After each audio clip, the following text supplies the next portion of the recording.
A'udzubillah, bismillah, alhamdulillah, salatu wassalamu ala rasulillah, ma ba'da, la hawla wa la quwwata illa billahil aliyyil azim. Allahumma faqihna fid din wa 'allimna ta'wil ya rabbal alamin.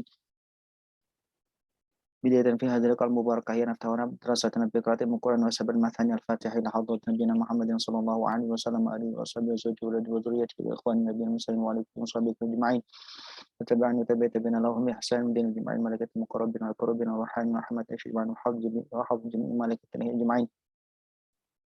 ولحق جميع معلمنا ومدرسنا وسيدنا شيخنا شيخ من شيخنا مربي روحنا من اجازنا من جزيل انتهى اساس وكرم كلمه تسبب بسلف الصالحين الذي تعلمنا وعلمناها ولحق جميع معلمنا في المعهد السابق والمدارس السالفه ولحظ جميع مؤلف الكتب خصوصا في هذا الكتاب الرساله الجامعه والتذكره النافعه الحبيب الامام احمد بن زين الحبشي وجميع مؤلف شرحها رضي الله تعالى اجمعين. Dan juga keluarga kita semuanya, kerabat, sahabat, sanak kami, saudara-saudara kita juga, orang yang kita semua dalam munajat, doa juga dan dalam Fatihah kita. Dan juga orang-orang berjasa membantu, menginspirasi dan juga mendoakan kebaikan kepada kita, memberikan nasihat, membimbing, menunjukkan kepada hal yang baik kepada kita, khususnya kedua orang kita semuanya. Semoga senantiasa dirahmati oleh Allah Subhanahu wa taala, yang masih hidup diberikan umur yang panjang, sehat walafiat, dan kekuatan keberkahan, dimudahkan seurusan, dan yang sudah wafat semoga diampuni dosa-dosanya, diterima segala amalnya, ditempatkan tempat yang terbaik sisi Allah Subhanahu wa taala. Kita semua dimudahkan dalam ta'lim wa ta'allum, diberikan ilmu yang manfaat maslahat di dunia wal akhirah. Jika insan-insan yang semakin hari semakin baik, semakin dekat dengan Allah, semakin dekat dengan Rasulullah, dijadikan orang yang beruntung, bahagia dunia dan akhirat. Ala hadiniyah wa aqim salihah wa ala manabi aslafina rijal wa salahun. Hawana ta'alum wa ta'alim wa tazakura wa tazkir wa nafa wa nifa wa nifada wa istifada wa hath ala tamassuk bi kitabillah wa sunnati rasulih sallallahu alaihi wasallam. ودعاء إلى الهدى ودلالة على الخير ابتغاء مرضات الله وقربه وثوابه ورضوانه برضا الله تعالى بشفاعة رسول الله صلى الله عليه وآله وصحبه وسلم. الفاتحة. أعوذ بالله من الشيطان الرجيم. بسم الله الرحمن الرحيم. الحمد لله رب العالمين الرحمن الرحيم مالك يوم الدين إياك نعبد وإياك نستعين اهدنا الصراط المستقيم صراط الذين أنعمت عليهم غير المغضوب عليهم ولا الضالين والمؤمنين آمين يا رب العالمين. بسم الله الرحمن الرحيم. قال المؤلف رحمه الله تعالى ونفعنا به وبعلومه وبآثاره في الدارين آمين. سبحانك لا علم لنا إلا ما علمتنا إنك أنت العليم الحكيم. وتب علينا يا مولانا إنك أنت التواب الرحيم. رب اشرح لنا صدورنا ويسر لنا أمورنا واحلل عقدة من لساننا يفقهوا قولنا. رب اشرح لي صدري ويسر لي أمري واحلل عقدة من لساني يفقهوا قولي. رب زدني علمي وارزقني فهمي واجعلني صالحين. اللهم انفعنا بما علمتنا وعلمنا ما ينفعنا وزدنا علما. الحمد لله على كل حال ونعوذ بالله من حال أهل النار. اللهم افتح لنا فتوح العارفين. اللهم افتح لنا حكمتك وانشر علينا رحمتك يا ذي الجلال والإكرام. اللهم سخر لنا الكتب كلها برحمتك يا ارحم الراحمين. Amin ya rabbal alamin. Tayyib, teman-teman para hadirin yang Allah Subhanahu wa taala yang sudah bergabung dan berpartisipasi melalui Zoom meeting ini. Alhamdulillah kita bisa berjumpa lagi di kesempatan yang penuh keberkahan ini. Semoga semuanya sehat walafiat dimanapun berada. Kita melanjutkan daripada kitab Ar-Risalah Al-Jami'ah wa Tazkirah An-Nafi'ah dari Imam Al-Habib Ahmad bin Zain Al-Habsyi rahimahullah wa radhiyallahu anhu wa nafa'ana bihi wa bi ulumihi fid dharain amin. Sebelum kita memulai, semoga suara saya cukup terdengar dengan jelas, dan nanti kalau misalkan suara ataupun sinyal kurang jelas nanti bisa diingatkan melalui chat untuk kemudian bisa segera ditindaklanjuti agar bisa tersampaikan materi secara baik dan secara optimal. Baik.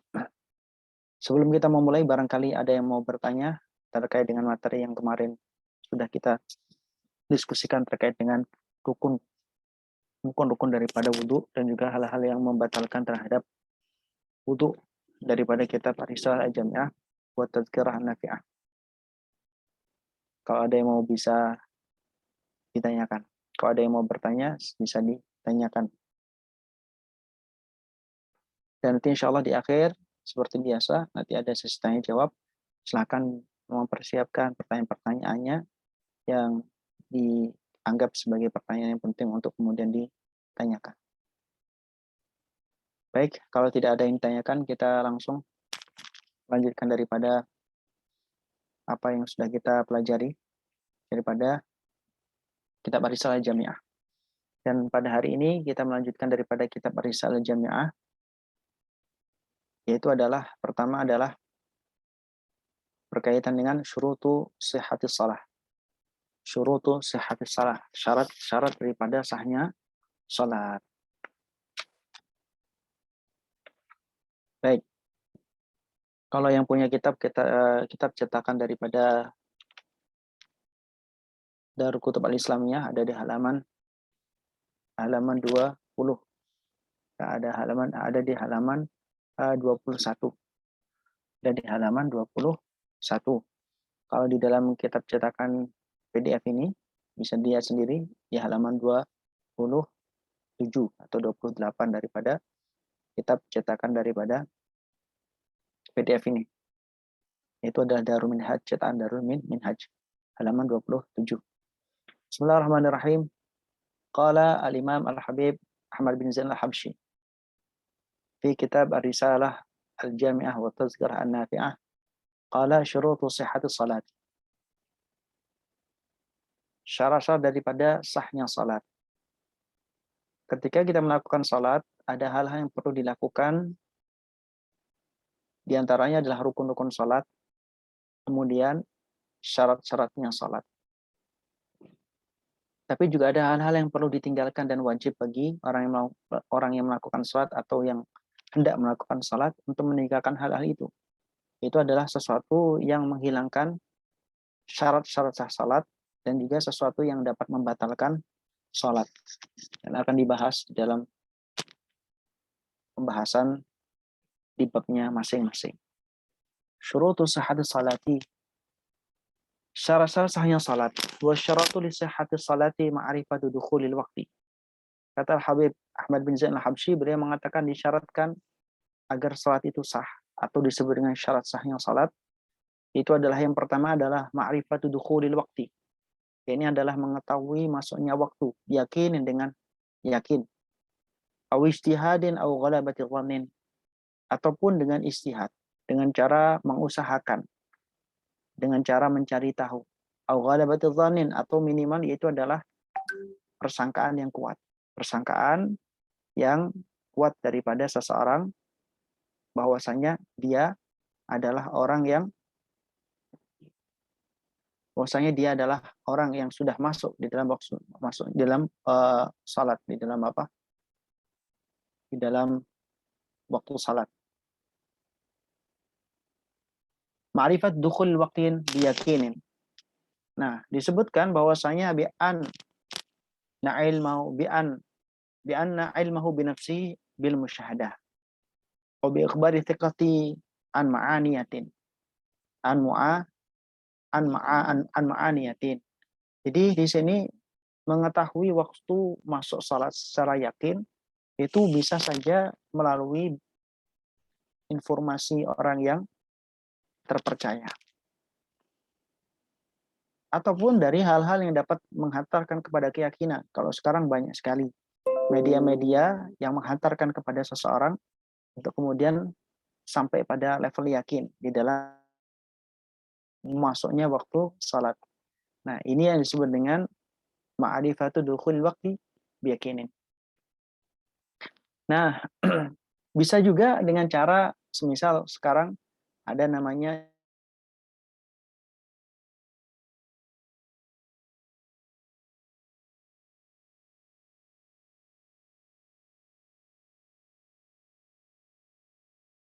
adalah seorang muadzin yang memang dapat dipercaya alias melakukan azan sesuai dengan waktu yang seharusnya. Baik. Apalagi di zaman sekarang ini bisa menggunakan teknologi yang sudah sangat mumpuni untuk mengetahui bahwasanya waktu sholat itu memang benar-benar sudah masuk. Maka dikatakan setelah itu au istihadin, atau dengan istihad. Ai bi angkana mustanadan ila alamatin ka sauti dikin mujarrabin wa khiyatatin wa sinaatin wa wirdin. Jadi atau dengan istihad. Istihadnya dengan apa? Ya dengan kemampuan yang sebisanya. Misalkan kalau misalnya dia tahu cara mengetahui waktu sholat dengan tanda-tanda alam. Misalkan waktu subuh itu adalah ketika terbitnya fajar shadiq. Dan dia melihat bahwasanya fajar shadiq itu muncul, maka dia sholat subuh. itu dengan ijtihad. Atau mengetahui waktu zuhur, itu adalah ketika sudah tergelincirnya matahari ke arah barat setelah daripada waktu istiwa. Waktu asar juga demikian.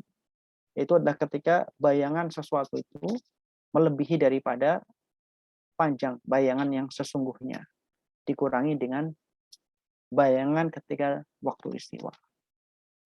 Atau mengetahui waktu maghrib, yaitu ketika tenggelamnya matahari secara total, maka itu pertanda bahwasanya waktu maghrib sudah tiba. Waktu isya bisa diketahui, yaitu dengan hilangnya mega merah, alias sudah menjadi gelap langit itu. Nah, ini adalah cara-cara yang masuk kategori ijtihad. Atau misalkan di kampung biasanya ada yang namanya orang merawat yang namanya ayam, yang mana ayam itu berkokok selalu pada saat masuknya waktu subuh. Nah, itu bisa dijadikan bagian daripada instrumen ijtihad. Dengan catatan mujarrab, memang sudah diuji coba. Beberapa kali memang yang namanya ayam itu bangunnya adalah ketika waktu subuh. Tapi kalau misalnya tidak teruji, ya tidak bisa dijadikan landasan instrumen untuk ijtihad. Au ghalabatil dhannin, atau kuatnya daripada persangkaan. Maksudnya di sini adalah ketika seseorang itu kesulitan untuk memastikan bahwasanya waktu salat itu masuk atau belum, maka mencari hal yang dapat menghantarkan kepada keyakinan. Kalau nggak bisa, ya minimal menghantarkan kepada persangkaan yang kuat. Ya. Bisa dengan cara mengikuti terhadap orang yang dia yakini sebagai orang yang dapat dipercaya. Itu adalah misalkan ikut kepada kiainya, ustadznya, ataupun orang yang menjadi tokoh masyarakat di situ, sudah melakukan sholat, maka dia ikut melakukan sholat. Meskipun dia nggak terlalu yakin, tapi ada persangkaan kuat bahwasanya dia adalah orang yang sudah masuk di dalam waktu sholat, sehingga bisa melakukan sholat pada waktu tersebut. Dikatakan fa'in salam asyaki. Ketika seseorang itu sholat, tapi dia dalam keadaan ragu, maka lam tasihha salatu, maka salatnya tidak dianggap sebagai salat yang sah. Maka ini penting di dalam setiap ibadah. Fi kulli ibadatin yahtaju fihi yakinun fi fi'lihi. Dalam setiap ibadah dibutuhkan yang namanya keyakinan di dalam saat melaksanakannya. Pada saat melaksanakannya harus yakin bahwasanya ibadah itu dilakukan sesuai dengan waktu yang dilakukan. Sehingga ketika seseorang melakukan sholat, misalkan sholat isya, dia kemudian ragu apakah sudah masuk waktu sholat isya atau belum. Dan kemudian dia tetap melakukan sholat isya tersebut dalam keadaan ragu tersebut, maka sholat yang dilakukan dalam keadaan ragu sudah masuk waktunya atau belum ini, maka dikategorikan sebagai sholat yang tidak sah. Meskipun toh secara kebetulan dia itu pas melakukan sholat isya itu pas di waktunya sholat isya. Meskipun untuk hakikatnya dia melakukan sholat isya di waktu sholat isya, tapi karena dia tidak yakin melaksanakannya di dalam waktu sholat isya, maka ini menjadi sesuatu yang menghantarkan kepada tidak absahan daripada sholat yang dilakukan. Nah, ini berlaku di dalam ibadah. Yakin penting. Contoh yang lain misalkan analoginya, ketika seseorang ragu, apakah saya itu adalah sudah batal atau belum? Maka ada kaidah al-yakin la yazulu bisyak, atau al-yakin la yuzalu bisyak. Keyakinan tidak bisa dihilangkan dengan hanya sebatas keraguan. Ketika dia ragu apakah saya sudah batal atau belum, berarti dia yakin bahwasanya dia sudah bersuci. Alias yang ragu adalah sudah batal atau belum. Artinya sebelum ada keraguan batal atau belum, dia sudah dalam keadaan suci. Lah kok dia kemudian melakukan wudhu dalam keadaan ragu, maka wudhunya tidak dianggap sah. Kenapa? Karena dilakukan dalam keadaan dia ragu. Nah, maka penting di dalam ibadah itu mengetahui yang namanya sesuatu yang dilakukan. Itu adalah yakin melakukan sesuatu itu sesuai dengan waktunya. Makanya ketika seseorang itu melakukan puasa, analogi yang lain, puasa dia ragu apakah puasa ini adalah puasa sudah masuk tanggal 1 Ramadan atau masih di dalam bulan Sya'ban akhir. Tanggal 30 Sya'ban misalkan. Ragu apakah sudah 1 Ramadan atau sudah masih akhir daripada Sya'ban, yang mana akhir dari Sya'ban masih boleh berpuasa, masih boleh tidak berpuasa. Tapi kalau sudah Ramadan maka harus berpuasa. Dia ragu. Nah, maka tidak boleh bagi orang tersebut melakukan puasa. Kenapa? Karena dia ragu. Yaumul syak disebut hari syak. Yaitu adalah tanggal 30 Sya'ban ketika seseorang bingung apakah sudah masuk waktu Ramadan atau masih dalam bulan Sya'ban akhir. Maka di sini fa in sallama asyaki lam tasihha. Kenapa? Li'adami syarti, karena tidak adanya syarat yang dipenuhi daripada orang yang melakukan sholat tadi. Syaratnya apa? Ma'rifatu dukhulil waqti biyakin aw ijtihadin aw ghalabatil dhanni. Kalau dia ragu berarti tidak memenuhi kriteria daripada syarat sah daripada salat. Maka salatnya tidak sah. Baik. Kemudian dikatakan selanjutnya disyaratkan di dalam sahnya salat wa syaratu ma'rifatul kiblah. Mengetahui arah kiblat. Ya. Ya ini adalah mengetahui secara zatian. Secara zatiahnya menghadap betul ke arah kiblat ketika salat. Apabila dia berada di tempat yang dekat, misalkan dia di Masjidil Haram, dia bisa memposisikan pas menghadap kepada arah kiblat, yaitu Ka'bah. Maka dia harus menghadap pas ke arah kiblat, nggak boleh melenceng. Tapi bagi orang yang bertempat jauh, maka cukup yastaqbilu al-kiblah jihad ay jihad. Maksudnya arah daripada kiblat. Arah kiblat itu adalah misalnya di Indonesia arahnya barat, ya udah berarti menghadap ke arah barat. Meskipun toh tidak menghadap pas lurus sejajar dengan arah Ka'bah, akan tetapi secara sisi sudah menghadap ke arah barat secara umumnya, maka itu sudah dianggap sah. Bagi orang yang jauh seperti kita di Indonesia misalkan, atau di daerah Yaman misalkan, yang jauh daripada Ka'bah atau tempat-tempat yang lain. Baik. Namun biasanya di dalam setahun itu ada yang namanya Rostul Kiblah. Ini adalah saat di mana matahari itu berada di atas Ka'bah. Sehingga setiap sesuatu yang pada saat itu terkena sinar matahari, maka bayangannya itu membelakangi kepada kiblah. Berarti kiblah itu sejajar dengan bayangan daripada sesuatu pada saat matahari berada di atas daripada Ka'bah atau Rostul Kiblah. Itu biasanya terjadi setahun sekali atau 2 kali. Ya, tergantung daripada ilmu falakiyah yang kemudian menghitungnya. Baik, kemudian dikatakan wa yajibu satrul aurati bisatirin tahirin mubah. Diwajibkan bagi seseorang yang melakukan salat itu adalah menutup auratnya dengan penutup yang suci serta mubah. Penutup yang suci bagaimana? Ya penutup yang tidak ada hadas ataupun tidak ada najis. Oke, kalau hadas mungkin tidak kelihatan. Ya. Kalau najis kelihatan, baik najis mutawassithah, mughallah atau mukhaffafah. Ada juga najis yang tidak kelihatan, najis hukmiyah daripada najis mutawassithah. Ala kulli hal, bentuk najis apapun ketika melakukan salat itu harus bersih. Nah, di sini disebutkan satrul aurah, menutup auratnya. Wa amma auratur rajuli fi salati ma baina surrah wa rukbah. Auratnya laki-laki ketika salat adalah antara pusar dan lutut. Wa amma auratun nisa, wa amma auratun nisa'i awil mar'ati fa kullu badaniha siwal wajhi wa al-kafain. Kalau perempuan, aurat ketika salat itu adalah seluruh badannya semuanya, kecuali muka atau wajah dan kemudian kedua telapak tangan yang harus ditutup. Itu adalah auratnya laki-laki dan perempuan ketika di dalam salat. Dan itu harus ditutup dengan menggunakan kain ataupun pakaian yang suci. Selain suci juga mubah. Mubah artinya apa? Pakaian ataupun sesuatu yang digunakan menutup itu adalah sesuatu yang didapatkan dengan cara yang diperkenankan oleh syariatnya Allah Subhanahu wa taala. Tidak didapatkan dengan cara yang terlarang, cara yang haram, cara yang melanggar aturan syariat. Tidak diambil dari orang lain, artinya dicuri dari orang lain. Tidak dari rampasan, tidak dari gasapan, tidak juga dari menipu. Memang didapatkan kain tersebut dengan cara yang mubah, yang halal. Bisa mungkin diberi orang, disedekahi orang, dibahin orang, atau dia beli secara legal. Ini adalah mubahin. Wajib raf'un najasah.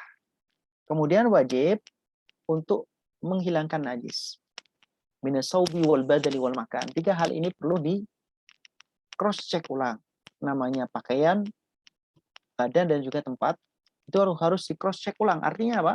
Apakah di dalam 3 hal ini, pakaian, badan juga tempat, apakah ada najisnya? Baik najis mukhaffafah, mughallazah atau mutawassithah? Apakah ada? Kalau ada ya dihilangkan.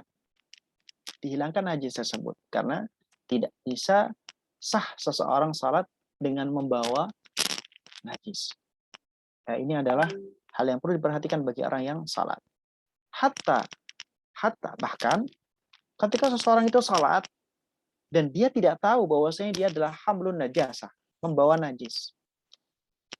Dan ketika salat selesai, Assalamualaikum warahmatullah, Assalamualaikum warahmatullah, setelah selesai salam, baru ketahuan bahwasanya dia membawa najis. Misalkan di kakinya itu ada kotoran cicak misalkan. Maka ketika dia mengetahui seketika itu, maka dia batal salatnya. Maka harus diulang salatnya. Karena salatnya tidak memenuhi kriteria syarat sah. Ini adalah konsekuensi daripada ya wajib untuk menghilangkan najis. Hatta kalaupun dia tidak tahu dan kemudian tahu, ya maka dia harus mengulang salatnya. Karena pas waktu saat tadi, itu dia dalam keadaan membawa najis. Baik di badan, pakaian, ataupun di tempat yang digunakan untuk salat. Tempat di sini adalah tempat yang bersentuhan langsung. Tempat yang bersentuhan langsung dengan badan daripada musalli. Kalau misalkan tidak bersentuhan langsung dengan badan musalli, maka nggak masalah. Misalkan dia sholat di atas sajadah. Nah, bagian bawah sajadah itu terkena najis. Ya. Bagian bawah najasah, di bagian bawah sajadah itu terkena najis. Maka bagian atas yang tidak terkena najis masih bisa digunakan untuk sholat. Itu tidak masalah. Catatannya tidak membawa najis. Kalau sajadah tidak dibawa. Sajadah itu adalah dipakai, digunakan, tapi tidak dibawa. Nah, kalau dibawa, maka tidak boleh. Ya, misalkan kita membawa serban ketika salah. Pakai imamah atau pakai serban. Jadi imamah atau serban tersebut ternyata ada ujungnya yang sedikit terkena daripada najis. Maka salatnya tidak sah. Kenapa? Karena dia membawa terhadap najis. Dalam hal ini adalah najis mutawassithah, kotoran. Wajibu 'alal qadir, wajib bagi orang yang kuasa. Ayusalliya al-fardha qa'iman. Bagi orang yang mampu, dia wajib salat dalam keadaan berdiri apabila salatnya adalah salat fardu. Apabila salatnya salat fardu, maka dia wajib berdiri. Tapi kalau salat sunnah, boleh dia berdiri, boleh juga dia duduk, boleh juga dia kemudian tidur. Tidurnya tidur terlentang. Bukan tidur mustalqian, bukan tidur terlentang. Tapi tidurnya adalah tidur miring di atas lambung sebelah kanan. Namun, apabila orang yang melakukan salat sunnah ini melakukan salat dengan cara duduk tanpa adanya uzur misalkan sakit yang tidak memungkinkan untuk berdiri, maka pahala daripada orang yang salat sunnah dalam keadaan duduk adalah separuh pahala daripada orang yang salat dalam keadaan berdiri. Orang yang tiduran dengan miring di atas lambung kanan menghadap ke arah kiblat dalam keadaan tidak sakit, maka dia pahalanya dapat separuh daripada orang yang salat sunnah dengan keadaan duduk. Ini berlaku dalam salat sunnah. Bagi salat wajib, maka harus wajib untuk berdiri apabila dia memang mampu. Kalau nggak mampu, ya maka semampunya. Boleh duduk, boleh tidur miring di atas lambung sebelah kanan, menghadap kiblat wajahnya, atau kalau nggak mampu lagi dengan tidur mustalqian, tidur terlentang. Kalau nggak mampu lagi ya isyarah. Isyarah dengan mata. Kalau isyarah dengan mata nggak bisa juga, misalkan sudah kaku. Tapi hati, pikiran masih ada, maka isyarah dengan menggunakan hatinya. Maka tetap salat itu tidak gugur bagi seseorang sampai dia benar-benar tidak memiliki kesadaran atau berpulang ke rahmatullah alias wafat. Ini adalah hal-hal yang wajib di dalam salat. Baik. Kemudian setelah itu disebutkan oleh Al-Habib Ahmad bin Zain Al-Habsyi, dikatakan bahwasanya furudus salah, fardu-fardunya salat, atau kita sebut dengan istilah lain adalah rukun-rukunnya salat. Rukun-rukunnya salat di sini disebutkan ada 11. Sebagaimana disebutkan dalam Ar-Risalah Jami'ah. Penghitungan daripada rukun ataupun fardu-fardunya salat ini adalah berbeda-beda cara menghitungnya. Tapi substansinya gerakan salat ataupun proses daripada salat adalah sama. Hanya beda menghitung. Maka ada yang mengatakan kalau Al-Habib Ahmad bin Zain Al-Habsyi ini menyebutnya ada 11. Dalam kitab lain ada yang menyebutnya 13. Ada yang menyebutnya 15. Ada yang menyebutnya 17. Bahkan ada yang menyebutnya 20. Tergantung daripada cara menghitung. Tapi substansi di dalam prakteknya sama, tidak berbeda. Sebagaimana hadisnya Rasulullah, "Shallu kama ra'aitumuni usolli." Salatlah kalian sebagaimana aku melakukan salat. Lihatlah apa yang aku lakukan ketika salat, kemudian salatlah sebagaimana apa yang kalian lihat daripada aku Rasulullah Shallallahu Alaihi Wasallam. Yang pertama adalah an-niyat. An-niyat itu adalah sesuatu yang perlu dicatat di dalam hati bahwa salat itu adalah salat yang memang akan dikerjakan. Nah, di dalam niat ini ada 3 level. Kalau salatnya itu adalah salatnya adalah salat fardu, maka 3 hal harus dipenuhi oleh dia. Kalau salatnya fardu dalam niat, maka yang pertama dia harus menyebut salat fi'lus salah, usolli, misalkan dengan lafaz usolli, saya salat, yaitu adalah menyebut lafaz yang memberikan makna fi'lus salah.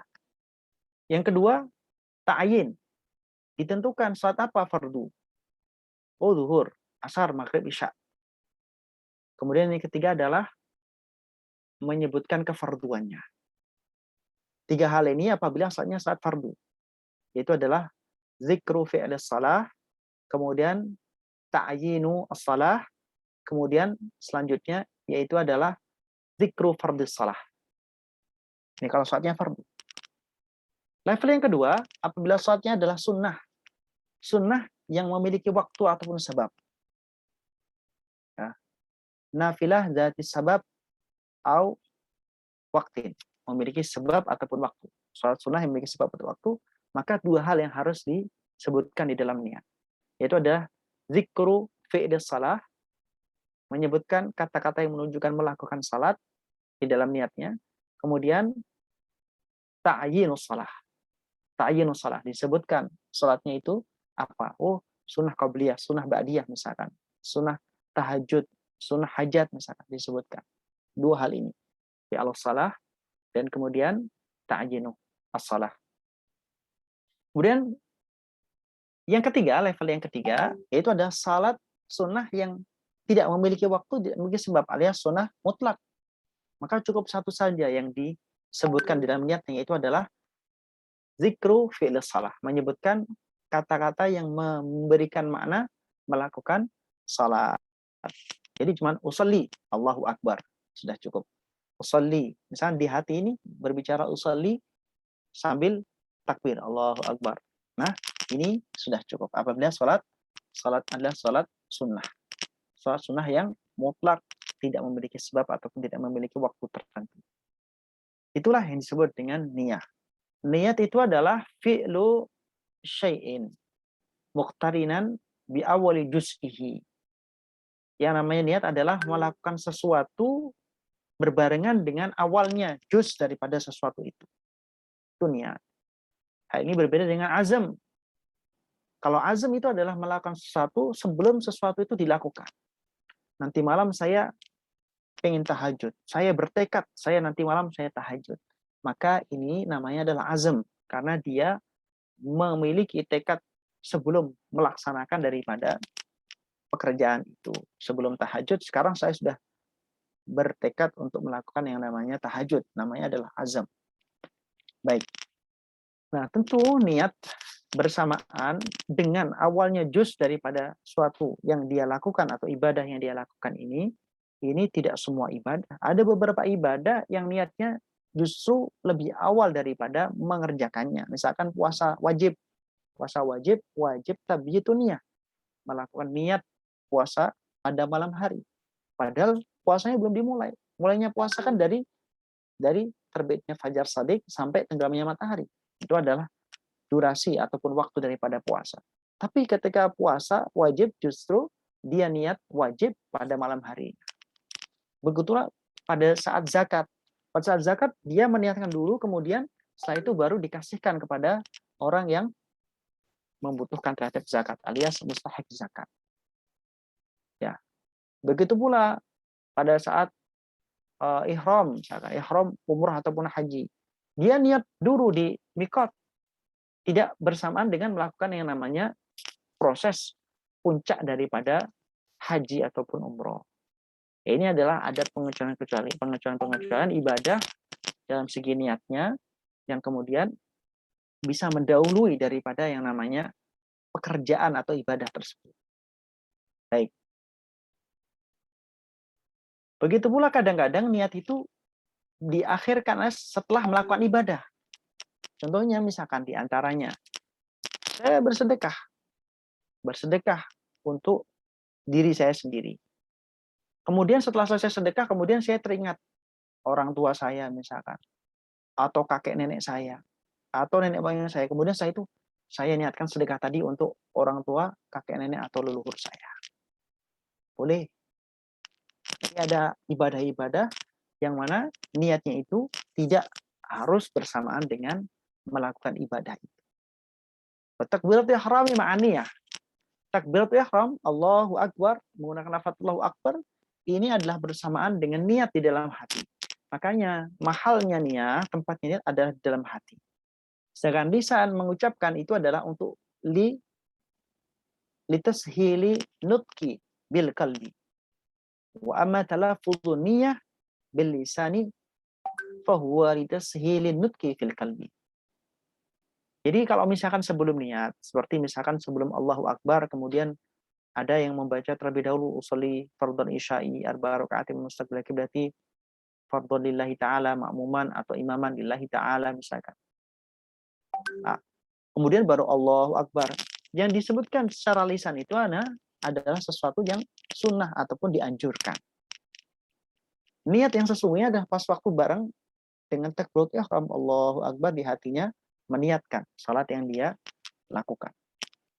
Ini maksud daripada wa takbiratul ihrami ma'an niyati. Kemudian qiraatul Fatihati bil basmalati, membaca Al-Fatihah bersama dengan basmalah.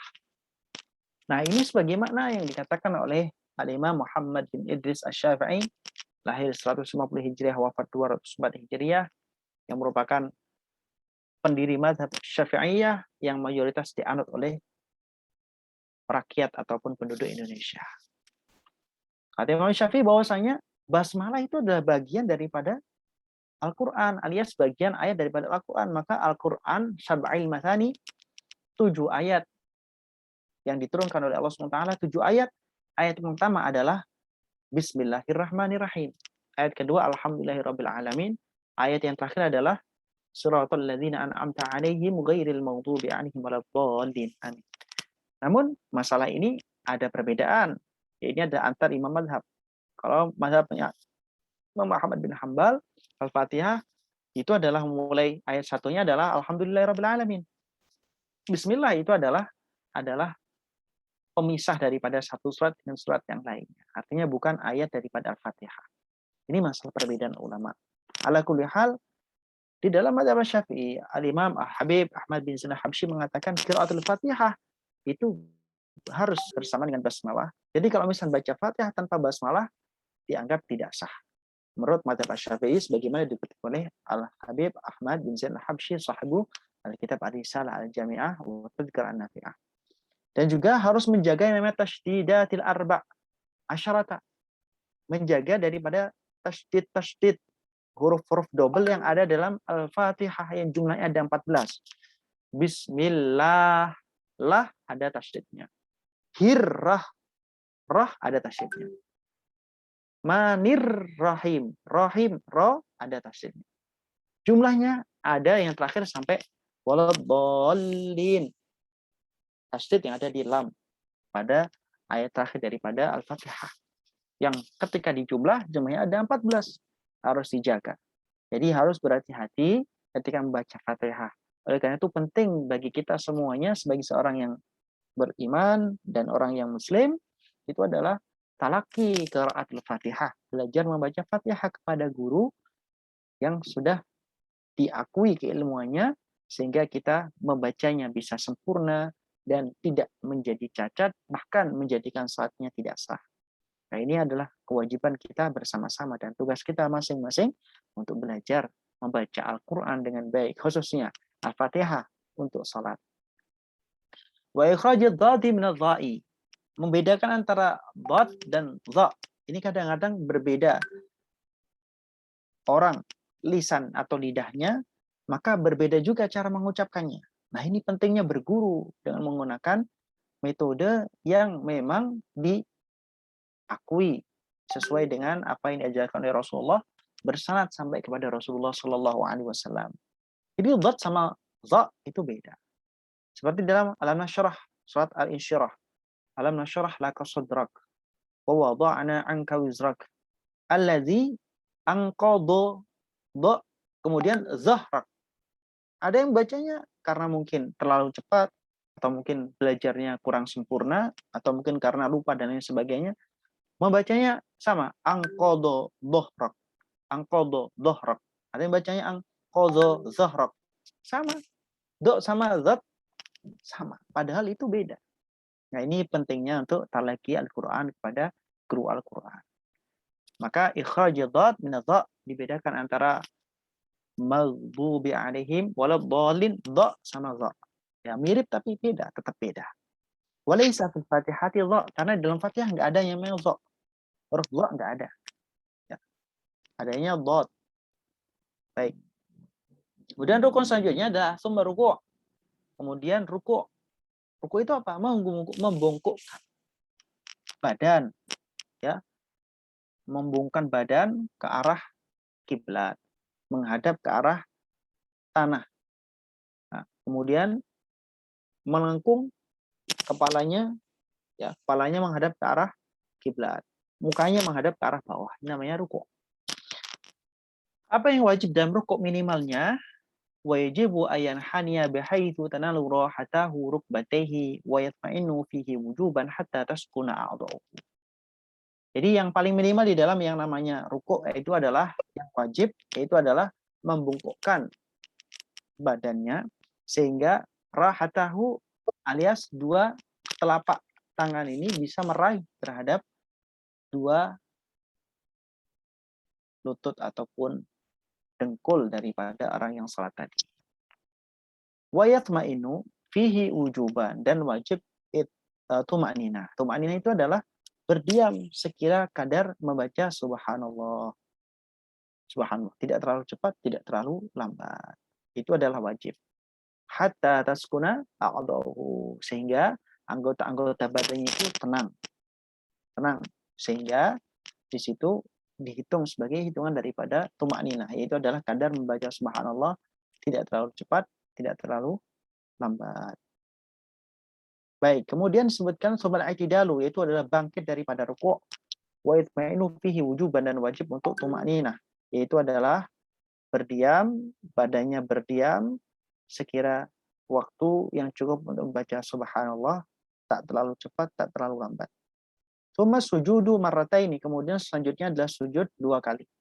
Kemudian setelah sujud 2 kali, julus baina sajdataini, duduk di antara 2 sujud. Julus baina sajdataini ini disunahkan menggunakan duduk iftirash. Duduk iftirash adalah duduk seperti tahiyat awal, yaitu adalah salah satu daripada kaki, yaitu lebih tepatnya adalah kaki kiri, itu dijadikan bantalan pantat daripada orang yang melakukan salat. Baik. Wa itma'innu wujuban fil kulli. Jadi semua dalam sujud, dalam julus baina sajadatain, duduk di antara 2 sujud, itu wajib untuk tuma'ninah. Ya. Wa yaf'alu baqi raka'ati kadzalik. Dan kemudian rakaat-rakaat setelahnya itu juga dilakukan rukun-rukun tersebut. Artinya itu adalah rukun yang dilakukan dalam 1 kali rakaat. Sementara kalau misalnya nanti rakaat kedua, rakaat ketiga, atau rakaat keempat, nanti ya sesuai dengan yang sudah disebutkan rukun-rukun itu pada setiap rakaat dilakukan. Jadi membaca Al-Fatihah, ruku, i'tidal, sujud, julus baina sajadatain, kemudian sujud lagi, itu dilakukan pada setiap rakaat. Tidak bisa ditinggal. Karena itu adalah rukun. Itu masuk daripada wa yaf'alu baqi rakaati kadzalik. Kemudian wa tasyahudul awal wa qu'uduhu sunnatun. Tasyahud awal dan juga duduk tasyahud awal itu hukumnya adalah sunnah. Sunnahnya disebut dengan sunnah ab'ad. Sunnah ab'ad. Yang mana sunnah yang ketika ditinggalkan karena lupa misalkan, maka disunahkan untuk menggantinya dengan sujud sahwi pada saat sebelum salam setelah tasyahud akhir. Wa tasyahudul akhiru wal julusu fihi fardun. Tasyahud akhir dan julus pada saat tasyahud akhir adalah fardu, artinya adalah rukun, tidak bisa ditinggalkan. Kalau misalnya ditinggalkan, maka segera dilakukan, segera diulang. Kembali pada posisi tasyahud akhir, menduduk tasyahud akhir. Nah, duduk pada saat tasyahud akhir ini disunahkan duduk dengan cara tawarruk. Ini adalah menempelkan yang namanya pantat kepada lantai. Ini tawarruk. Baik, hukumnya adalah tasyahud akhir dan juga julus tasyahud akhir hukumnya adalah fardu.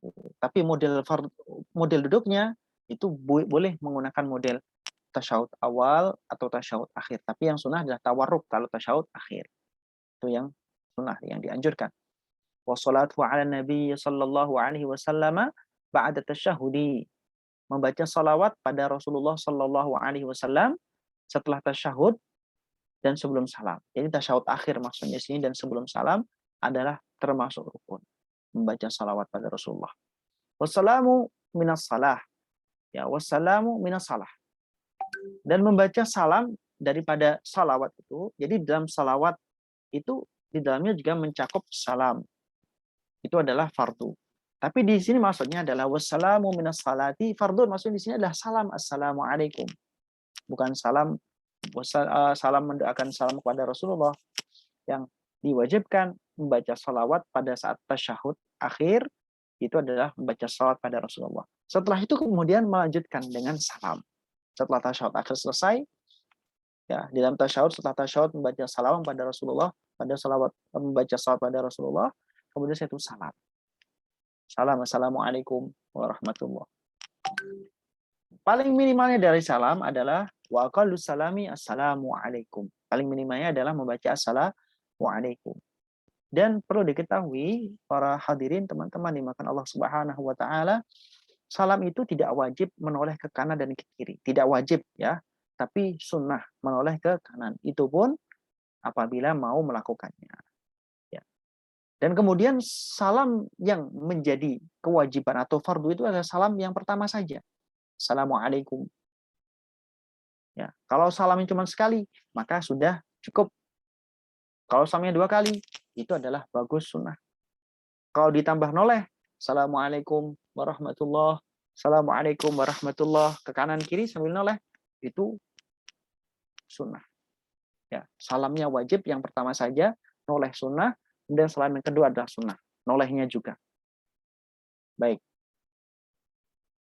Kemudian disebutkan oleh Al-Habib Ahmad bin Zaid Al-Habsyi wa aqallu tasyahudil wajib, minimalnya tasyahud. Paling pendeknya tasyahud itu adalah membaca lafaz at-tahiyyatu lillah. Salamun alayka ayyuhan nabiyyu wa rahmatullahi wa barakatuh. Salamun alayna wa ala ibadillahi shalihin. Asyhadu an la ilaha illallah wa anna Muhammadan abduhu wa rasuluh. Ini adalah lafaz yang minimum daripada tasyahud. Wa qalu salati ala nabi sallallahu alaihi wasallam adalah Allahumma salli ala Muhammad. Paling sedikitnya membaca salawat pada Rasulullah itu adalah Allahumma salli ala Muhammad. Ya. Yang lebih afdal ya yang diajarkan Rasulullah yaitu salawat Ibrahimiyah. Allahumma salli ala Muhammad wa ala ali Muhammad kama shallaita ala Ibrahim wa ala ali Ibrahim wa barik ala Muhammad wa ala ali Muhammad.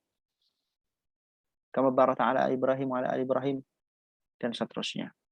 Wa yanbaghi ayatnya bisunani jami'iha, dan seyogyanya, sepatutnya, sepantasnya, seharusnya bagi seorang yang mengetahui dan berilmu. Itu adalah mengamalkan ilmunya, yaitu adalah melakukan salat beserta semua sunnah-sunnahnya salat. Yang sunnah-sunnah juga diketahui apa sunnah-sunnahnya dilakukan semuanya. Ya, membaca doa iftitah, membaca ta'awudz sebelum Al-Fatihah, membaca surat setelah Al-Fatihah pada rakaat pertama dan kedua, dan seterusnya. Dan seterusnya. Wahya kathiratun jiddan, banyak sekali. Banyak sekali. Ada kitab yang menarik untuk dikaji tentang masalah sunnah dari pada salat. Ada namanya Kitabus Sunan. Jadi Kitabu As-Sunan fi As-Salah. Sunnah-sunnah yang ada di dalam salat. Karya daripada Al-Habib Sa'ad. Habib Muhammad bin Ali bin Idrus. Al-Habib Muhammad bin Alawi Al-Idrus. Habib Sa'ad, guru daripada Al-Habib Umar bin Muhammad bin Hafid. Ya, punya kitab namanya Kitab Sunnah-Sunnah yang jumlahnya itu ada disebutkan bahwasanya di kitab itu tidak hanya 50. Ada 500 sunnah-sunnah daripada salat. Nah, itu maka dikatakan kathiratun jiddan oleh Habib Zain bin Ahmad Habsyi, dan itu kemudian dibukukan oleh Al-Habib Sa'ad. Itu ada 500-an sunnah daripada salat. Masya Allah. Jadi silahkan membacanya di kitab tersebut. Nah, sepertinya belum ada terjemahnya, tapi PDF-nya sudah banyak, bisa di-download di berbagai platform. Wa yang bagi al-i'tina'u bil ikhlas. Begitu pula seharusnya, sepantasnya, seyogyanya, sepatutnya al-i'tina'u bil ikhlas. Itu adalah meniatkan dengan ikhlas. Menyengaja dengan ikhlas. Yaitu adalah al-amalu lillahi wahda. Yaitu adalah beramal karena Allah Subhanahu wa taala semata, bukan karena tujuan makhluk, pujian, sanjungan dan lain sebagainya. Wa yang bagi al-hudur, dan seyogyanya al-hudur, menghadirkan hati dia ketika salat. Wa huwa ay'alama bima yaqulu wa yaf'al. Itu adalah memahami, mengetahui apa yang dia ucapkan ketika salat, yaitu adalah Al-Fatihah, surat-surat ataupun bacaan-bacaan dalam salat, wa yaf'al, dan apa yang dikerjakan ketika salat, ketika berdiri, ketika i'tidal, ketika ruku', ketika sujud, ketika julus baina sajdatain, ketika tasyahud. Jadi tahu, itu namanya adalah hudur. Wal khusyu', dan juga konsentrasi, fokus. Wa huwa sukunul a'dha, itu adalah tenangnya anggota-anggota. Wa hudurul qalbi, hadirnya hati. Wa tadabburul qiraati, dan juga tadabbur. Tadabbur artinya adalah merenungkan bacaan, dan tafahum, mencoba memahami daripada bacaan-bacaan yang dibaca ketika salat. Fa innama yataqabbalullahu minas salati biqadril hudur, karena sesungguhnya Allah Subhanahu wa taala menerima daripada salatnya seseorang dengan kadar kehadiran hatinya pada saat salat. Jadi kalau dalam keadaan salat tapi hatinya berjalan-jalan, tidak konsentrasi kemana-mana, tidak konsentrasi alias jalan kemana-mana, ya, maka ini tidak diterima oleh Allah Subhanahu Wa Taala. Jadi yang diterima adalah dengan kadar hudurnya. Makanya sangat dianjurkan sekali bagi kita sebagai orang yang beriman, orang Muslim, adalah melakukan salat dengan berjamaah. Karena itu adalah ta'awanu 'alal birri wat taqwa. Saling tolong-menolong dalam kebaikan dan ketakwaan, sehingga nanti bisa dia saling melengkapi dengan jamaah yang lainnya. Ketika pas waktu ruku kita tidak khusyuk, ada salah satu daripada jamaah yang kita berjamaah bersama-sama itu ada yang khusyuk, kita kemudian menjadi terkatrol, menjadi dihitung sebagai orang yang khudur, orang yang khusyuk. Begitu pula sebaliknya, ketika jamaah yang lain dalam keadaan tidak khudur, kita dalam keadaan khudur, maka kita itu memberikan kemanfaatan, yaitu adalah mengatrol kepada orang yang tidak khudur tadi. Makanya Rasulullah SAW itu sangat perhatian sekali dengan yang namanya salat jamaah. Sehingga dikatakan salatul jamaati afdalu min salatil fardhi bi 27 darajah. Jadi wa fi riwayatin bi 25 darajah. Jadi lebih utama daripada salat sendirian, salat berjamaah. Dan derajat 27, ada riwayat yang menyebutnya 25. Dan derajat satu dengan derajat yang lain itu jauhnya adalah antara bumi dan langit. Ya. Dan meskipun seseorang itu melakukan satu salat sendirian dan kemudian diulang 27 kali, itu bukan berarti kemudian bisa mengimbangi orang yang satu kali salat dengan berjamaah. Luar biasa, ini fadilahnya salat berjamaah. Maka kalau bisa kita dimanapun berada, kita salat dengan berjamaah. Ya, dan syaratnya sederhana, minimal kan ada imam dan makmum. Maka dilakukan di rumah pun juga bisa, ataupun di kamar juga bisa dengan membawa ataupun minta bantuan kepada orang yang lain. Dua orang sudah bisa melakukan jamaah.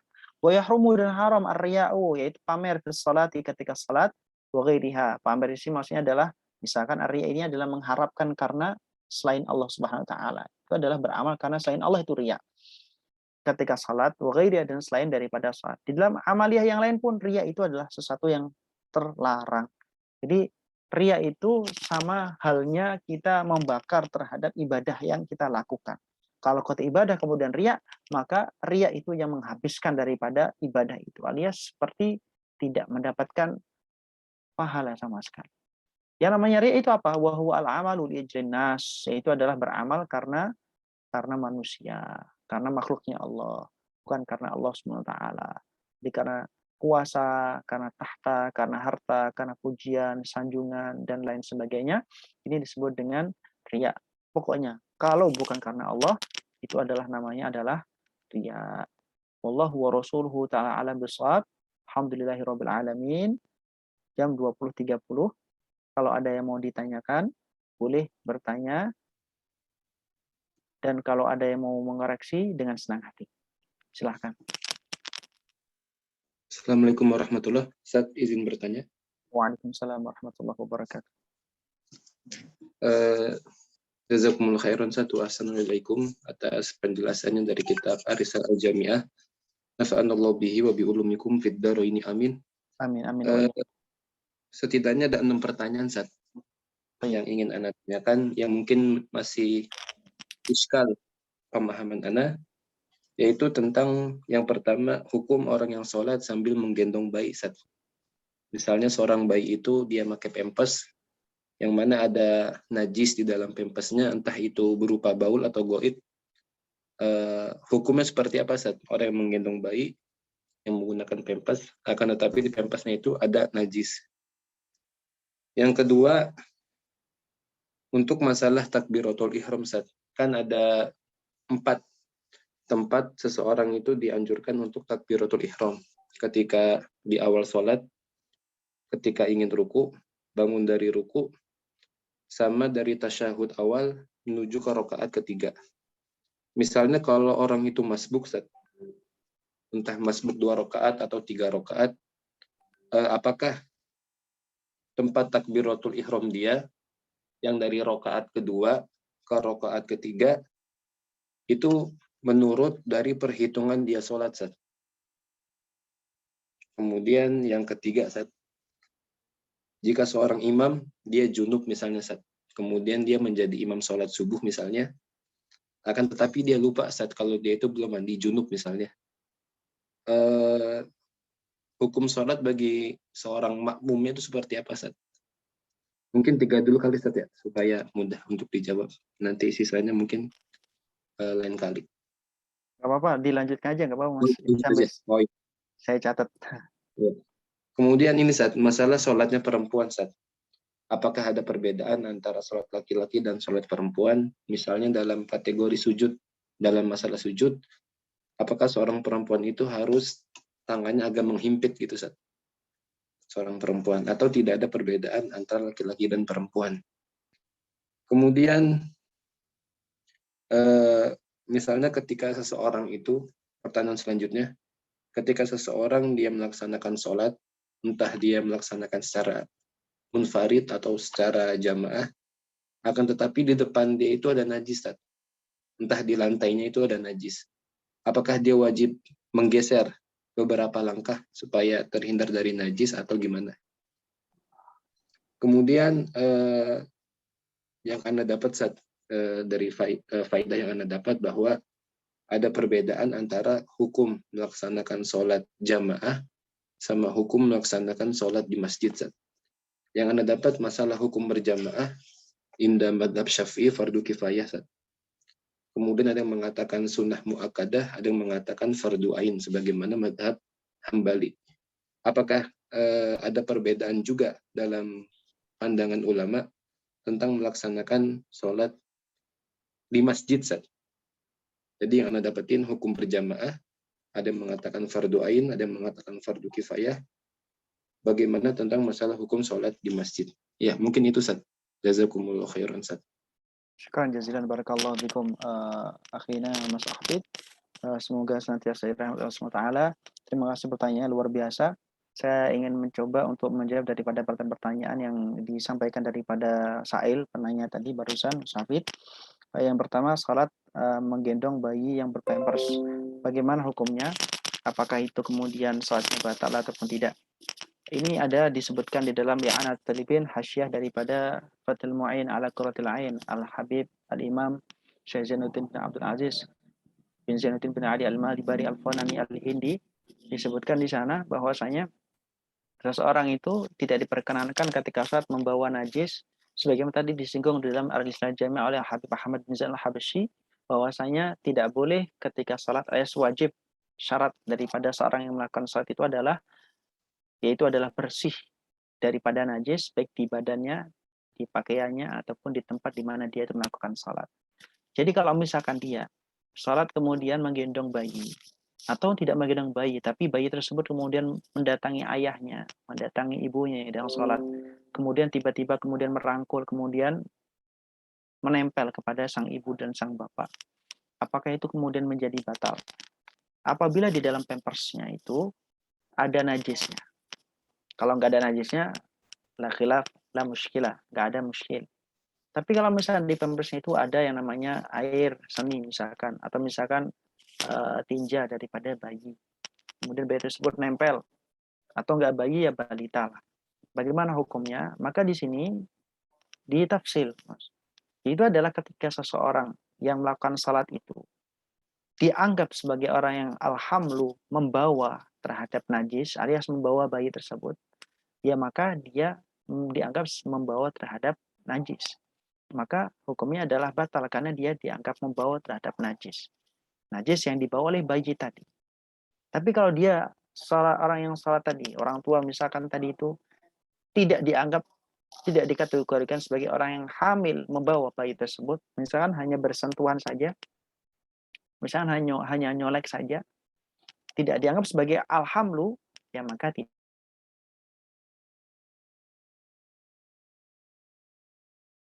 Menggendong bayi yang di dalam bayi itu ada najisnya, maka ini tidak dianggap benar, artinya salatnya dianggap sebagai orang yang hamil ala najasah.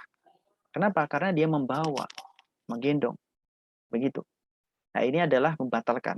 Ini menurut mazhab daripada mazhab Asy-Syafi'i. Nah, tentu hal ini akan berubah apabila keadaannya adalah keadaan yang darurat ataupun umumil balwa. Keadaan darurat ada keadaan yang tidak perlu kita diskusikan karena ad-darurat tubihul mahzurat. Keadaan umumil balwa juga tidak perlu kita diskusikan karena adalah li usri at-tajannub an. Jadi karena susahnya menghindari daripada keruwetan yang sudah terlanjur salah kaprah. Tapi dalam kasus menggendong ini masih bisa disiasati sebenarnya. Ya entah itu kalau misalnya dia punya pembantu atau misalkan bayinya ditaruh dulu di kamar misalkan, kemudian sholatnya di tempat yang lain sehingga tidak terganggu sama bayi ataupun balita yang kemudian tadi membawa najis, bisa.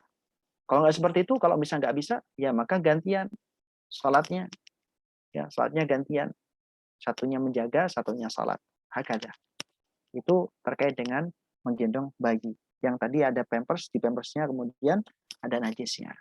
Jadi kalau dianggap menggendong, ya maka itu dianggap membawa najis. Tapi kalau tidak dianggap menggendong, tidak dianggap membawa hamil, maka tidak masalah. Kemudian yang kedua, ada empat tempat di mana seseorang itu disunahkan untuk raf'ul yadain, mengangkat kedua tangan. Tadi sudah disebutkan, itu adalah ketika takbiratul ihram, kemudian ketika sebelum melakukan ruku', kemudian ketika seseorang itu bangun daripada ruku', dan kemudian ketika rakaat yang kedua, rakaat setelah bangun daripada tasyahud awal. Nah, yang ditanyakan ada apabila dia makmum masuk bagaimana? Ini disebutkan secara jelas. Dan empat tadi kan disebutkan di dalam kitab yang sangat familiar di telinga kita. Dalam Fathul Qorib disebutkan. Dalam Inaratul Duja ada, Syifatul Najah juga ada, dalam Tanurul Hijjah juga ada. 4 tempat di mana disunahkan mengangkat terhadap kedua tangan ketika sholat. Bagi yang makmum masbuk tadi, yang ditanyakan ketika tempat, yaitu adalah setelah bangun daripada tasyahud akhir, itu adalah ketika bangun dari rakaat yang kedua. Nah, kalau dia masuk bagaimana? Maka di sini ada dua pendapat. Pendapat yang pertama itu adalah mengikuti daripada hitungan makmum sendiri, hitungannya sendiri. Hitungannya sendiri. Ya, masbuknya berapa rakaat, hitung saja hitungannya sendiri. Kemudian pendapat yang kedua, mengikuti daripada hitungannya imam. Yaitu adalah sesuai dengan hitungan daripada imam. Meskipun toh si makmum itu masih mendapat 1 rakaat, kalau imamnya itu sudah bangun daripada rakaat yang kedua, setelah bangun daripada tasyahud awal, ya maka mengangkat tangan. Dua pendapat ini. Lalu pendapat mana yang kuat? Pendapat yang kuat yaitu adalah pendapat yang pertama, yaitu adalah mengikuti daripada hitungannya sendiri. Tapi ala kulli hal, mau kuat atau tidak, pendapatnya sama-sama ada, dan itu bisa dilihat di dalam kitab Bujairami Al-Khatib. Bujairami Al-Khatib. Bisa dilihat di sana, di dalam bab tentang mengangkat yang namanya salat. Mengangkat tangan sunnah, mengangkat tangan pada saat setelah tasyahud awal. Ya, jadi bisa dilakukan dua-duanya. Nah, kalau misalnya mau mengamalkan dua pendapat sekaligus, juga nggak apa-apa, bahkan tidak masalah. Jadi pas waktu rakaat kedua dia sendiri bangun, dia mengangkat tangan. Pas waktu rakaat kedua, setelah bangun rakaat kedua daripada hitungannya imam, dia angkat tangan, tidak masalah. Alias tidak membatalkan terhadap sholat. Baik. Yang penting ada dasarnya. Itu pendapat daripada ulama. Kemudian selanjutnya yang ketiga, imam junub. Ketika menjadi imam, kemudian dia lupa kalau dia itu membawa hadas besar. Sementara dia belum mandi besar, belum janabah, belum jinabat. Dia kemudian menjadi imam dan kemudian ingat pas waktu sholat ingat saya belum yang namanya melakukan mandi besar. Bagaimana? Ya maka sholatnya tidak sah. Kalau sholatnya tidak sah bagaimana? Kalau sholatnya tidak sah maka imam tidak sah, makmum tidak sah semuanya. Nah, permasalahan yang muncul ketika ingatnya itu adalah setelah pulang daripada musola ataupun masjid. Setelah pulang, baru sekian menit, sekian jam, misalkan baru ingat, oh iya saya belum mandi besar, padahal saya junub. Bagaimana kalau seperti itu? Kalau seperti itu, maka kalau memungkinkan untuk kemudian mengingatkan kepada makmum-makmum yang tadi ikut jamaah pada waktu dia salat, memungkinkan untuk diingatkan untuk melakukan salat ulang. Tapi kalau tidak memungkinkan, ya maka cukup imam saja yang kemudian melakukan junub dan kemudian mengulang salatnya. Makmum yang tidak mungkin untuk kemudian diingatkan, mungkin karena orang-orang ini adalah orang-orang yang musafir, sehingga setelah ikut jamaah pulang ke tempatnya masing-masing dan kita nggak kenal, imam nggak kenal, ya maka tidak masalah. Karena makmum tidak tahu. Tapi yang memungkinkan untuk diingatkan, ya ini penduduk yang tempat di mana dia menjadi imam di tempat itu, mungkin nggak diingatkan. Mungkin ya diingatkan. Nah, ini tanggung jawab daripada imam. Kalau tidak mengingatkan, maka imam yang menanggung. Nah, bagaimana menanggung sholat orang banyak seperti itu? Kalau misalkan tidak diingatkan. Nah, maka ini ya diingatkan kepada yang mungkin untuk diingatkan. Ya, yang nggak mungkin diingatkan, kalau nggak mungkin mau gimana? Musafir yang kemudian mampir sholat, kita nggak kenal, itu jamaah sama imam yang junub tadi, yang lupa. Ya, kalau itu ya tidak bisa diingatkan karena tidak tahu bagaimana cara mengingatkannya. Ya, ini maka caranya seperti itu. Jadi tetap junub ini adalah sesuatu yang membatalkan salat. Artinya dia membawa hadas besar. Jadi tidak boleh yang namanya salat. Hadas kecil saja nggak boleh, apalagi hadas besar.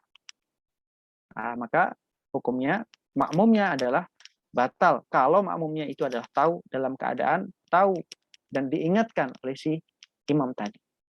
Kalau makmum nggak diingatkan, berarti makmumnya sah, imamnya yang nanggung. Jadi imam ini tugasnya berat. Makanya imam itu dipilih orang yang paling dalam apa ya, paling dalam qiraahnya, paling dalam ilmunya, paling dalam kekhusyuan dan usianya. Nah, ini dipilih yang paling, sehingga tidak kemudian menimbulkan sesuatu yang bisa menjadikan ketidakabsahan daripada makmum. Baik. Kemudian yang keempat, perbedaan salat perempuan dan laki-laki. Ini bisa dibaca dalam Safinatun Najah. Syekh Salim bin Sumair Al-Hadrami yang makamnya ada di Tanah Abang, depan mushola atau Masjid Al-Ma'mur itu menyebutkan ada perbedaan, ada 5 hal yang berbeda antara laki-laki dan perempuan. Silahkan dibaca saja di sana. 5 hal. Misalnya dalam segi aurat, perempuan dan laki-laki berbeda. Jelas. Auratnya laki-laki antara surah wa rukbah ketika salat. Kalau perempuan seluruh badan selain muka dan juga telapak tangan. Kemudian perbedaan selanjutnya, itu adalah laki-laki itu mengeraskan suara pada saat salat yang disunahkan itu jahar. Ini adalah maghrib, isya, subuh. Kalau perempuan tidak. Itu adalah ya, yang kedua. Kemudian yang ketiga, ketika dia ruku. Perempuan kalau ruku dia tidak melebarkan tangannya, tapi kemudian ditempelkan yang namanya lengan bagian atas ini ditempelkan pada bagian dada pinggir. Begini. Ini kalau perempuan. Tapi kalau laki-laki dilebarkan alias dipisah antara lengan bagian atas dengan pinggir dada. Ya. Ini ketika rukuk. Kemudian yang keempat. Ketika sujud perempuan itu merapatkan. Ini ditempelkan ke sini kalau perempuan. Jadi lengannya ditempelkan kepada dada. Kalau laki-laki tidak. Dijauhkan lengan bagian atas daripada dada. Dan yang terakhir, yaitu adalah ketika seorang perempuan itu mengingatkan salat yang keliru pada imam, itu adalah dengan membaca subhanallah. Bukan dengan apa? Yaitu ada dengan tepuk tangan. Tasfiq. Dengan tepuk tangan. Tepuk tangannya bukan begini, tapi begini. Begini atau begini.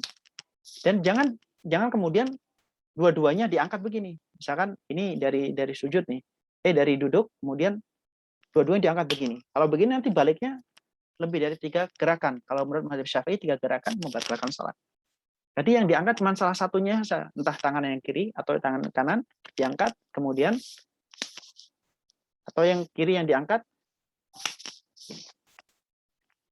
diingatkan. Cara mengingatkannya adalah dengan tasbih. Tapi kalau laki-laki dengan tasbih, subhanallah. Jadi perbedaan-perbedaan antara laki-laki dan perempuan bisa dilihat di dalam kitab Safinatun Najah karya daripada Syekh Salim bin Sumair Al-Hadrami radhiyallahu anhu wa nafa'ana bihi wa bi'ulumi besar fid dharain amin. Itu adalah pertanyaan terkait yang keempat. Yang kelima, bagaimana kalau misalnya seorang itu menggeser salat? Begini, Mas. Kalau orang melakukan yang namanya salat, seseorang yang melakukan salat dan sudah meniatkan salat dengan niat dan takbiratul ihram, maka dia wajib untuk menyelesaikan sampai tuntas. Maka tidak boleh dia keluar kecuali dengan adanya uzur. Maka orang kalau keluar dari salat dengan tanpa uzur, dia adalah berdosa besar. Kenapa? Karena dia memutus komunikasi dengan Allah Subhanahu wa taala. Salat adalah komunikasi seorang manusia kepada Allah. Bahkan disebutkan mi'rajul insan ila rabbih. Itu adalah mi'rajnya manusia kepada Tuhannya itu ketika salat. Jadi kalau sudah masuk ke dalam salat, maka dia harus berkewajiban menjaga, merawat, melihara, dan menyelesaikan sampai tuntas. Jadi kalau misalkan di tempat di mana dia itu melakukan salat, ada yang namanya najis, misalkan di tempat sujudnya. Dan kemudian kalau dia tetap pada posisi lurus di tempat dia sujud, maka akan terkena najis. Konsekuensinya batal salat. Maka bergeser sedikit. Biar tidak kemudian menjadikan salatnya batal. Karena dia punya kewajiban mempertahankan salatnya, memelihara, merawatnya sampai tuntas selesai. Itulah kenapa ketika seorang melakukan salat, tidak diperkenankan bagi orang yang kemudian melakukan salat itu kemudian membatalkan tanpa adanya uzur. Hatta ketika seorang yang melakukan salat itu dalam keadaan kebelet, itu harus ditahan sampai semampunya, sampai selesai salat. Harus ditahan. Ini berbeda kalau misalkan kebeletnya itu sebelum salat. Maka hukumnya makruh. Menahan daripada kebelet sebelum dia salat, padahal dia bisa ke kamar mandi dulu, tapi justru diempet, ya, ditahan, kemudian dia memaksakan salat. Nah, ini hukumnya makruh. Tapi kalau kebeletnya datang ketika setelah salat, maka harus ditahan sampai selesai salat. Ya, kalau nggak bisa ditahan, ya kalau nggak bisa nahan, bagaimana kemampuan daripada orang itu tidak bisa menahan? Ya wis, berarti batal. Maka kemudian kalau batal, ya maka ngambil air wudhu lagi. Kalau janabah ya mandi besar dan sholat lagi. Hakada. Ini terkait dengan menggeser posisi tempat salat yang tadi diindikasikan ada najis, atau yakin ada najis, maka ya bergeser dari tempat yang ada najisnya tadi. Gitu. Itu adalah sesuatu yang harus. Baik, yang keenam. Hukum jamaah dengan salat di masjid. Hukum jamaah memang ini terjadi khilaf antara ulama, tapi di sini intinya jamaah tidak ada yang mengatakan bahwasanya salat jamaah itu adalah mubah. Minimal mengatakannya adalah sunnah. Bahkan ada yang mengatakan itu adalah lebih daripada itu, fardu kifayah atau fardu ain bahkan. Nah, jadi perbedaan hukum daripada sunnah ini tentu berkaitan dengan istimbat al-ahkam minal Quran wal hadis yang dilakukan oleh para ulama mujtahid. Kita mau ikut yang mana? Terserah mau ikut yang mana. Ala kulli hal, salat berjamaah adalah sesuatu yang utama, sesuatu yang baik, sesuatu yang dianjurkan. Entah itu hukumnya adalah sunnah akad, fardu kifayah ataupun fardu ain. Nah, terus kemudian salat di masjid. Ini sering ditanyakan oleh para jamaah, khususnya ibu-ibu atau misalkan bapaknya ibu-ibu. Tentang salat perempuan itu sebaiknya di rumah saja. Ya, salat laki-laki di masjid. Softnya perempuan paling bagus adalah di belakang. Softnya laki-laki paling bagus di depan. Nah, perbedaan antara perempuan dan laki-laki ini menjadi perdebatan yang selalu kemudian sering ditanyakan di majelis-majelis ta'lim ataupun di pengajian-pengajian ataupun di kajian-kajian. Nah, salat di masjid itu adalah sesuatu yang dianjurkan. Bahkan ada hadis Nabi yang substansinya adalah orang yang dekat dengan masjid, salatnya itu adalah tidak sempurna kalau nggak di masjid. La salata li jaril masjid illa fil masjid. Kama qala Nabi sallallahu alaihi wasallam. Di salatnya orang yang dekat dengan masjid, ya di masjid. Kalau nggak di masjid, ya nggak sempurna. Ya. Itu kira-kira seperti itu. Jadi hukum jamaah, apakah lebih baik di masjid ataupun di jamaah? Al-fadilah, al-muta'alliqah, bidatil jamaah, afdal minal fadilah al-muta'alliqah bimakaniha. Ada sebuah kaidah yang mengatakan bahwasanya fadilah yang berkaitan dengan zatnya ibadah itu lebih utama daripada faidah yang berkaitan dengan tempatnya ibadah. Kalau misalkan dia salat di masjid tapi dia sendirian, maka lebih bagus dia salat di rumah tapi berjamaah. Tapi kalau misalnya dia menggabungkan fadilatu zatil ibadah wa fadilatu makanil ibadah, itu malah lebih afdal lagi. Dia di masjid berjamaah, dapat fadilah berjamaah, dan fadilah berupa di masjid. Tempat yang utama, Baitullah, bisa etikaf di sana. Begitu. Ini adalah hukum jamaah dan juga salat di masjid. Lalu bagaimana kalau misalkan kita bisa melakukan salat di masjid berjamaah dan di rumah berjamaah, ya maka sama-sama afdal. Tapi kalau misalkan hanya berjamaah di rumah saja, dia mendapatkan fadilah jamaah tapi tidak mendapat fadilah yang namanya di tempat utama, yaitu adalah Baitullah. Tapi kalau misalnya dia berjamaah di masjid, dapat fadilah jamaah, dapat fadilah juga, itu adalah mendatangi tempat yang utama. Tempat yang berfadilah, yaitu adalah masjid atau Baitullah. Nah, kalau misalkan, ini juga ditimbang. Kalau misalkan nanti ada fitnah, kalau datang ke masjid justru kemudian menimbulkan fitnah, ya, karena mungkin perempuan yang cantik atau misalkan laki-laki yang cantik, laki-laki yang ganteng, itu kemudian datang ke masjid, misal terjadi fitnah malahan, ya maka salat berjamaah di rumah saja. Nah, semuanya itu dilihat daripada kemaslahatannya. Kemaslahatannya bagaimana? Ya, dilihat yang paling maslahat, ya, diambil yang paling maslahat. Ala kulli hal, salat berjamaah adalah sesuatu yang baik. Ya, lebih baik daripada salat sendirian.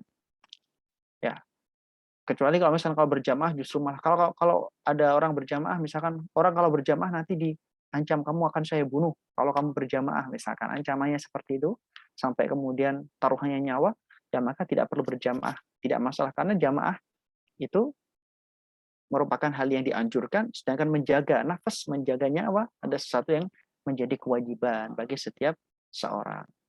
Nah, maka ada timbangan-timbangan yang perlu dipertimbangkan antara kemudian al-maslahah wal madarrah, mana yang perlu kemudian diprioritaskan. Hakadha wallahu wa rasuluhu ta'ala bisawab. Mungkin itu sedikit yang bisa Al-Fakir sampaikan. Lebih jelasnya nanti silahkan di cross check di kitab-kitab yang tadi Al-Fakir sampaikan. Wallahu wa rasuluhu ta'ala alam bisawab. Saya kembalikan kepada Sa'il. Jazakallahu Ustaz, insyaallah wadih Ustaz. Barakallahu fikum Ustaz. Wa iyyakum wa iyyakum. Baik, ada lagi yang lain? Pertanyaan? Baik.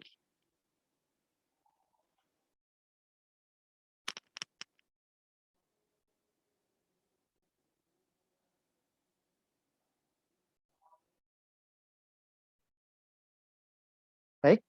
Kalau nggak ada pertanyaan, naktafi bihadzal qadar wa naktafi wa nakhtatim bi qiraatil hamdalah wa qafatul majlis wa suratul asr. Alhamdulillah. Baik, ada pertanyaan lagi? Di chat ada yang bertanya. Oh, baik. Afwan. Belum ngecek. Baik. Afwan. Assalamualaikum Ustaz. Izin bertanya, bagaimanakah hukum salatnya orang yang tiba-tiba ada sisa makanan di dalam mulutnya lalu ditelan? Wah, ini batal, Mas. Kalau ada sisa-sisa makanan, ya, fudlatul atimah, jadi sisa-sisa makanan, selilit lah kita bahasanya mungkin, yang nyala di gigi. Kemudian ada di dalam mulut ini, kemudian setelah itu pas waktu sholat kok secara kebetulan copot, kemudian ditelan, batal sholatnya, Mas. Batal sholatnya. Ya. Ada dua hal yang bisa dilakukan ketika ada makanan yang kemudian lepas dari selilit ya di mulut itu, selain daripada ditelan. Kalau ditelan pasti batal. Yang pertama itu adalah ditahan alias digeser sehingga tidak ketelan, atau kemudian dikeluarkan. Dan dikeluarkannya juga tentu tidak kemudian langsung diludahkan begitu saja. Ya, dikeluarkan secara pelan-pelan sehingga tidak menimbulkan suara yang bisa menjadikan seorang itu dikategorikan berkata-kata lebih daripada 2 huruf yang memberikan kefahaman. Baik. Jadi pertanyaan dari yang di chat itu batal kalau misalnya nelen makanan sisa yang ada di mulut. Makanya sebelum sholat itu seseorang itu dianjurkan untuk kemudian membersihkan mulutnya terlebih dahulu. Dan kemudian juga disunahkan setiap sebelum sholat itu, kenapa disunahkan yang namanya siwak? Karena itu penting sekali untuk kemudian memastikan bahwasanya di sela-sela gigi itu bersih. Sehingga ketika sholat itu tidak khawatir ada sesuatu yang kemudian bekas-bekas makanan itu jatuh ataupun copot, sehingga nanti mengganggu kekhusyuan, kekhuduran daripada sholat. Nah, itu laula ana syukra ala ummati la amartahum bisiwaki 'inda kulli salatin. Seandainya saya tidak khawatir memberatkan terhadap umatku, kata Rasulullah, maka pasti setiap mau melakukan salat aku perintahkan untuk melakukan siwak. Makanya siwak itu sangat afdal sekali. Ya, kalau siwak dahulu menggunakan kayu arok misalkan, sekarang juga masih ada kayu arok. Tapi sekarang juga ada yang lebih simpel, lebih bagus menggunakan sikat gigi dan lain sebagainya. Makanya sebelum sholat, kalau bisa diperhatikan itu masalah gigi, sehingga tidak kemudian menjadi permasalahan ketika di tengah-tengah sholat. Yang paling tidak itu kan mengurangi rasa khusyuk kalau misalkan di tengah-tengah sholat itu kemudian ada yang namanya sisa makanan yang copot ataupun yang lepas daripada sela-sela gigi. Wallahu wa rasuluhu ta'ala alam bisawab. Baik. Begitu ya, Mas Akbar Rizky. Baik, ada lagi yang tanyakan? Yang lain? Sekian ya, kalau nggak ada yang tanyakan, Al-Fakir, mohon maaf kita tuh bersama. Pertemuan kali ini membaca Alhamdulillah dan Kafaratul Majlis dan surat Al-Asr. Alhamdulillahirabbil alamin. Subhanakallahumma bihamdika asyhadu an la ilaha illa anta astaghfiruka wa atubu ilaik. Bismillahirrahmanirrahim. Al-'asri innal insana lafi khusr minal ladzina amanu wa 'amilus shalihati wa tawassaw bil haqqi wa tawassaw bis sabr. Mohon maaf atas segala khilaf, ucap, sikap ataupun sifat. Ada apabila ada benarnya dari Allah SWT, apabila ada salahnya daripada kelemahan dan kekurangan daripada Al-Fakir. Assalamualaikum warahmatullahi taala wabarakatuh. Waalaikumsalam. Syukran Ustaz. Khair.